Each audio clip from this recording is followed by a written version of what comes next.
अत्याचारी सास का अपनी बहू पर अत्याचार। जबलपुर नाम के गांव में सुजाता नाम की औरत रहती थी। इस सुजाता को गांव के कुछ लोग अत्याचारी कहते थे और कुछ लोग तो किटकिटी सुजाता ऐसे कहते थे। ऐसे बार बार कहा करते। सुजाता का पति गोविंद अपनी पत्नी को पलटकर न जवाब देने वाला जोरू का गुलाम। उन दोनों का इकलौता बेटा था रमेश। अपनी माँ को पलटकर जवाब न दे पाकर पिता के हाथों प्रश्न भी नहीं करवा सकता था, इसलिए उदास होकर जीता है।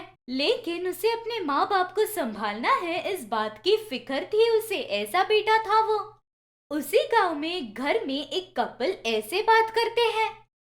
अरे सुन, मैं सुजाता के घर जाकर सूद के पैसे दे आता हूँ। ऐसे बोलता है पति। वो बात सुनकर उसकी पत्नी ऐसे कहती है, ये क्या जी, इस महीने आपकी तनख्वाह भी पूरी तरह नहीं आई। जितने पैसे हैं वो भी अगर दे दोगे तो हम महीने भर क्या खाएंगे। उस सुजाता को जरा बहला फुसलाकर इस महीने सूद के पैसे नहीं देते हैं। अरे नहीं बाबा, उस पागल औरत से क्यों पंगा लेना। तकलीफ में है बोलकर अगर ये 1 महीने का पैसा रोक लिया तो ये हिसाब वो हिसाब बोलकर पैसे बढ़ाकर असली अमाउंट को बढ़ाकर कोई ना कोई बात बोलकर हमारे पास जो एक आधार है ये घर, उसे भी हड़प लेगी वो। हमारे बड़े बच्चों के साथ झाड़ के नीचे बैठना पड़ेगा। क्यों बताओ? खाना नहीं है तो गंजी पिएंगे, वो भी नहीं है तो भूखे रहेंगे। लेकिन उस महान औरत का पैसा नहीं रुकना चाहिए। ऐसे कहता है। इसी तरह सुजाता को बहुत कुछ कहते हैं उस गांव के लोग, लेकिन जरूरत पड़ने पर पैसे देती है। इसलिए भले ही कितना भी इंटरेस्ट लगाती, कितना भी गोलमाल करती, कोई कुछ नहीं बोलता। इस तरह सुजाता उस गांव में पैसे देकर अच्छा खासा पैसा कमा लेती, लेकिन उसकी पैसों पर से लालच नहीं जाती। इसलिए एक दिन घर आए शादी के ब्रोकर से ऐसे कहती है, अरे देखो भैया सुभाष, मेरे लड़के को एक खूबसूरत करोड़ों के जायदाद की इकलौती बेटी हो, ऐसी एक लड़की ढूंढने के लिए कब से कह रही हूँ। अब तक ऐसा एक रिश्ता नहीं आया है। अरे देखिए जी, आपके सूद के व्यापार के बारे में और आपके लालच के बारे में गांव के आसपास फैल चुका है। आपके लड़के को लड़की मिलना मुश्किल है। ऐसे में करोड़पति एक ही लड़की ऐसी बड़ी बड़ी आशाएं कर रही हो। अरे उन बेवकूफ लोगों को दूसरा काम ही क्या है। अच्छे लोगों को देखकर आंखें लाल होती है। बताओ कौन है वो जो मेरे बारे में गलत गलत बोल रहा है। उसे बराबर करती हूँ। इन सभी का नाश हो। जरूरत के लिए तो पैसे चाहिए, बिना सूत लिए सीधे सीधे आते हैं। ऐसे सुजाता उससे कहती है। गुस्सा करती है। वो सुनकर ब्रोकर ऐसे कहता है, वो सब जाने दो। देखिए, आप कुछ भी सोचिए, आपके अनुसार इतना बड़ा संबंध मैं नहीं ला सकता हूँ। इसलिए ये लीजिए, इस लड़की को देखिए, इतनी ज्यादा खूबसूरत भी नहीं और आपके अनुसार करोड़पति भी नहीं है, लेकिन लाखों में एक लड़की है। माँ बाप की ये तीसरी बेटी है। आपके बारे में जो लोग बाहर बोलते हैं वो सुनकर इससे अच्छा संबंध ले आना किसी के भी बस में नहीं है। ऐसे बोलकर अपने बैग से टैब निकालकर सुजाता को देकर लड़की की तस्वीर दिखाता है। सुजाता तस्वीर को देखकर दूसरा कोई फोटो है क्या सोचकर साइड में स्वाइप करती है।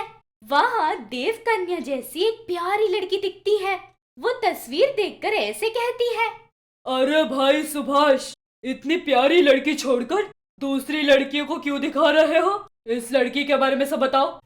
अरे देखिए, मैं आपके आगे हाथ जोड़ता हूँ। मेरी लिस्ट में आप किसी भी लड़की को देखो, झूठ बोल बोल के रिश्ता जुड़वाऊंगा, लेकिन इस लड़की के पीछे मत पड़िए। ये लड़की साधारण लड़की लगती है आपको। 100 करोड़ की संपत्ति रखने वाली करोड़पति है। प्रदीप जी की इकलौती बेटी है जी। उसके लिए युवराजों के रिश्ते आ रहे हैं। अयो, ऊपर से उनके ट्रेडिशन, कस्टम्स वगैरह, बाप रे बहुत कठिन है। ऐसे रिश्ते पे आप अपनी नज़र मत डालिए प्लीज़। ये तो सपने में भी नहीं हो सकता। इतनी ऊंचाई पर तो आप नहीं पहुंच सकती हैं। मेरी लाइफ को सेटल करने वाला रिश्ता है। उस फोटो को छोड़कर बाकी के देखिए। ऐसे कहता है उससे सुभाष। वो बात सुनकर सुजाता को उसी संबंध पर आशा आ जाती है, इसलिए सुभाष से ऐसे कहती है, अरे देखो सुभाष, तेरी नजरों में हम कोई सड़क के भिखारी है क्या। आसपास के गांव में लक्ष्मी देवी का सुना परमानेंट एड्रेस है ना, यही है समझे। उनके जितना भले ही नहीं है, ऐसे बड़े संबंध से रिश्ता जुड़ा तो हम अमीर हो जाएंगे सुभाष, इसलिए बोल रही हूँ। देखो ये रिश्ता कैसे न कैसे हमसे जोड़ने के लिए तुम्हें कितना चाहिए बताओ। इस रिश्ते से तुम्हारी ही नहीं हमारी जिंदगी भी बदल दो। बोलो कितने चाहिए। ऐसे सुजाता उससे कहती है। वो बात सुनकर सुभाष कंफ्यूज हो जाता है। किसी न किसी तरह उस वक्त के लिए वहाँ से बचकर जाना है, इस सोच में रहता है वो। देखिए जी, न जाने आप क्या सोच रही हैं, लेकिन ये रिश्ता जोड़ना इतना आसान नहीं है जी। मुझे सताइए मत, उसके अलावा कोई भी संबंध पूछ लीजिए। उस पर सुजाता बात करके कोई फायदा नहीं है जानकर अंदर जाकर हाथ में पैसे ले आती है। वो लाकर सुभाष के हाथ में रखती है। देखो सुभाष, ये लो तुम्हारी जिंदगी के लिए ये एडवांस है। उस लड़की को कैसे भी हमारी घर की बहू बनाओ। ऐसे करोगे तो तुम्हें आने वाला लाभ दुगना हो जाएगा। ऐसे सुजाता कॉन्फिडेंटली बोलती है।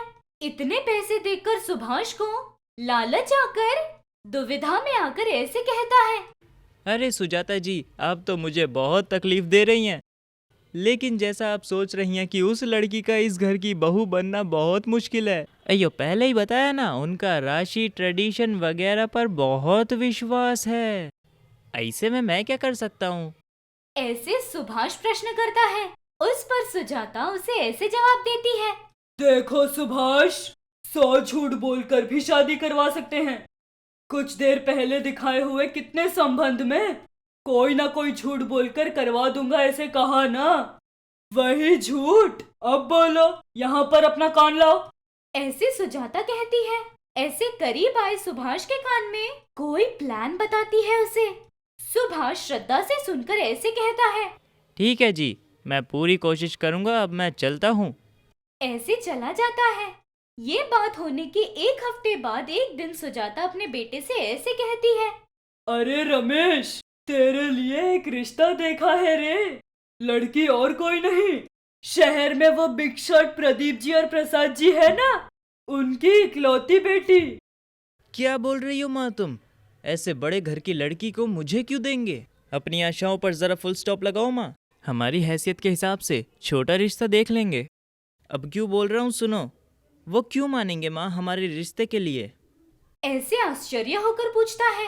तब सुजाता ऐसे कहती है। देखो रमेश, तुम्हारे लिए क्या करना है, कब कैसे करना है, मुझे अच्छे से पता है। सुजाता की आंखें पड़ी तो खेत हो या घर हो, आखिर में बहू भी मेरी पसंद की चाहिए। वो कैसे होगा मैं देख लूंगी, वे जरूर मानेंगे। उस लड़की की शादी तेरे से करवाएंगे। मैंने ये फैसला लिया है, इससे वो भगवान भी नहीं बदल सकता।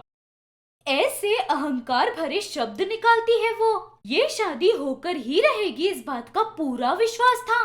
कुछ भी करके ये शादी करवानी है ऐसे सोचती है। इसलिए शादी के ब्रोकर को पैसे देकर भिजवाती है। तो ये ब्रोकर सुभाष सुजाता के सोचने के अनुसार ये शादी करवाता है। अगर शादी हो जाए, घर आई बहू को सुजाता कैसे देखती है, ये सब हम अगले भाग में देखेंगे। अगर ये कहानी आपको पसंद आई तो लाइक और कमेंट कीजिएगा और ऐसी ही दिलचस्प कहानियों के लिए हमारे चैनल को सब्सक्राइब कीजिएगा। Thank you for watching.